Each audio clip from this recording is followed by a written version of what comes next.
Hey guys, it's John for Cartridge Blast Gamers, and thanks for watching. Today we're going to be doing a review of Dragon Ball Super Episode 49. And if you haven't seen it yet, this will contain spoilers, so go watch it, then come back and see what we got to say about it. Thanks.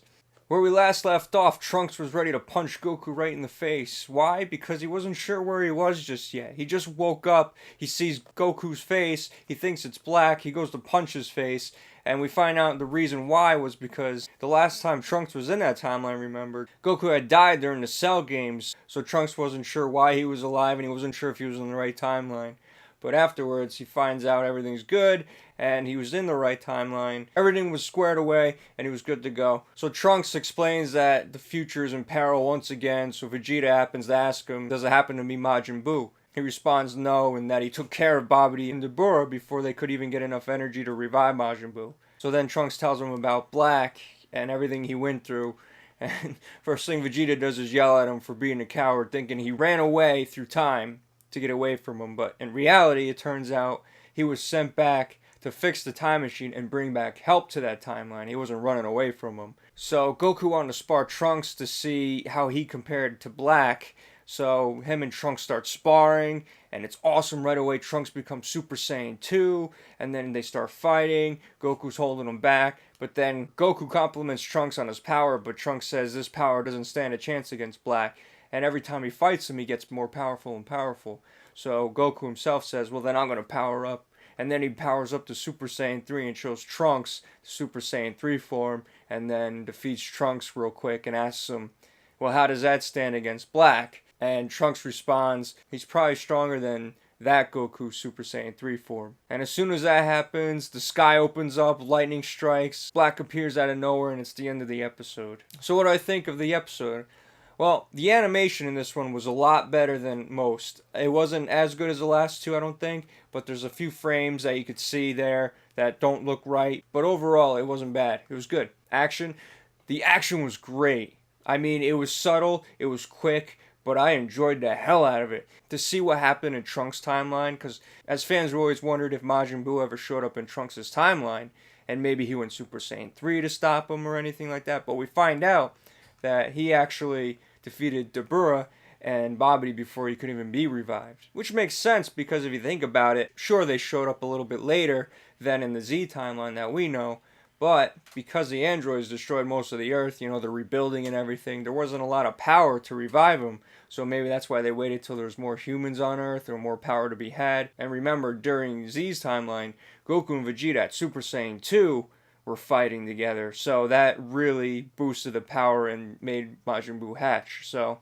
that's why he didn't hatch in that one, and I thought it was very interesting. The fact that Trunks is Super Saiyan 2, as we saw in the sparring, we know that he could have taken Dabura, no problem. And the fact that the Supreme Kai, or Kaioshin-sama as they say in the Japanese version, or one of the Kais helped Trunks out, gave him a few tips, and that's how he was able to defeat them. So I thought that was really cool. It was short, but it was awesome to see. And the other fight, to see Goku and Trunks sparring, the fact that Trunks was Super Saiyan 2, that was cool as hell. And the fact that Goku shows him Super Saiyan 3 and blows Trunks away, that was neat. That was awesome. And some of you were kind of disappointed thinking, well, how come Trunks didn't become Super Saiyan 3? Well, you gotta think, Trunks' timeline, after Cell, after defeating the androids in his Cell, in his timeline, he spent most of the time rebuilding everything, trying to bring back humanity, basically. And he didn't have time to train. If you remember, when Goku died, he probably spent 24/7 training. And Super Saiyan 3 form itself takes a lot of energy, and Goku discovered it in the other world when he was dead, so he didn't have the body limitation where he wasn't going to consume all this energy, and he was able to use it. And that's when he came back to Earth and he tried it. It shortened his time span by a lot, and during the fight with Kid Buu he couldn't maintain it that long.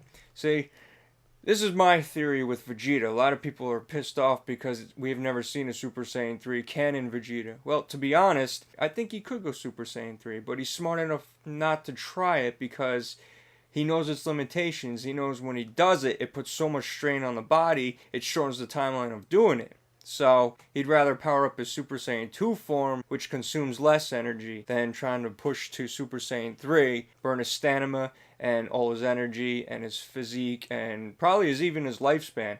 So anyway, that aside, I thought it was neat to see those little fights, and it was subtle, but I liked it. It was cool. So I thought the action was great. Humor in this episode, I thought it was used wisely. The last episode, the humor was Pilaf and the gang, which is the same as this one. But, you know, it's used proactive. It's used to push the story a little bit. It's not some random side story, especially when Kid Trunks was meeting Future Trunks for the first time. I thought it was funny how they kept instigating the problem and situation. They weren't going to stop until someone explained what the hell was going on, which I thought was funny. So it was good to see them in a situation used wisely to add some humor to the episode that pushes the story a little bit and makes fun of the story happening instead of some stupid random nonsense.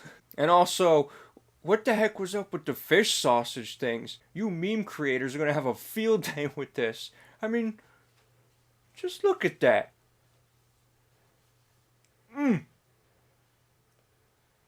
Trunks. And of course there's Black, who's still a mystery. And this one we find out they're definitely calling him Goku Black.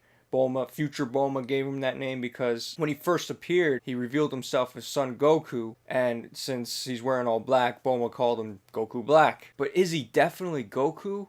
In the one scene, he's looking for Trunks' key, and it looked like he was trying to sense Trunks with what seemed to be the instant transmission. But what is this ring of time he's using? And who gave it to him? And who the hell has that kind of power to jump through time like that? Maybe an actual tie to the Xenoverse game? But that can't be canon. Wasn't that already confirmed not to be? Or can it? Maybe it's a different story with a different god of time. That green Kaioshin in the beginning that we keep talking about? It's been revealed that he's known as the God King Zamasu. But in any case, whoever he is, things are definitely starting to heat up. So with all that being said, what would I give this episode? I give it a 9 out of 10. I love the flashback scene. I love finding out about Trunks' timeline, especially with the Majin Buu arc. We always wondered what was happening during that, and we get to find out. And we finally got to see how strong Future Trunks became. So that was really awesome. So that's the review video for this week's episode. Next episode looks awesome as Goku and Black finally square off. So be sure to tune in next week as I give that episode a review. Please like and subscribe so you don't miss out. Thanks for watching, and we'll catch you next time.